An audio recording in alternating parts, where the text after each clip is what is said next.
নিজেদের দুর্নীতি ঢাকতে আজকে আমরা যেটা দেখলাম খুবই লজ্জাজনক এবং দুর্ভাগ্যজনক এবং খুব চিন্তার বিষয় যে একজন রাজ্যের মুখ্যমন্ত্রী ইডির হাত থেকে নিজেদের দুর্নীতিতে ভরা ফাইল কিভাবে ছিনতাই করে নিয়ে বেরিয়ে গেল। সুতরাং আমরা মনে করি এই রাজ্যের যে সরকার চলছে এই সরকার দ্বারা পশ্চিমবাংলায় কোনো রকম নিরপেক্ষ তদন্ত হতে পারে না। অবিলম্বে এই রাজ্যের মুখ্যমন্ত্রীর পদত্যাগ দরকার, সেই দাবিতে আজকে আমরা রাস্তায় নেমেছি। আমাদের বিক্ষোভ আমরা জানি সকালবেলায় ইডি তার নিজের কাজ করতে গেছিল, সেখানে একটা মুখ্যমন্ত্রী যিনি স্বরাষ্ট্রমন্ত্রীও বটে তিনি এই কাজে বাধা সৃষ্টি করেছেন, তাদের গায়ে হাত দিয়েছেন পর্যন্ত, এবং সেখান থেকে আমরা দেখেছি যে হার্ড ডিস্ক, ফোন, কিছু নথিপত্র তিনি নিয়ে গেছেন। এর বিরুদ্ধে আমাদের লড়াই, এটা আজ প্রথম নয় মমতা ব্যানার্জি এই করছে।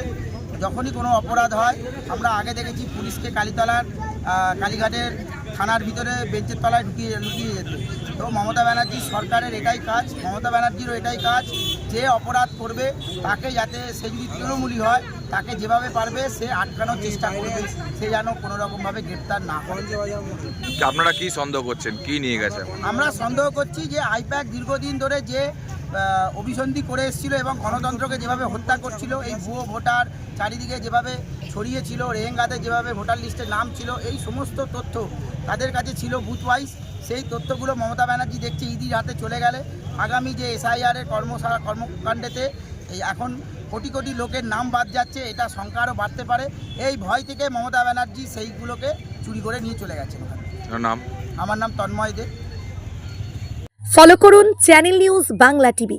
নজর কাড়ে, নজর রাখে, সময়ের আগে খবর করে।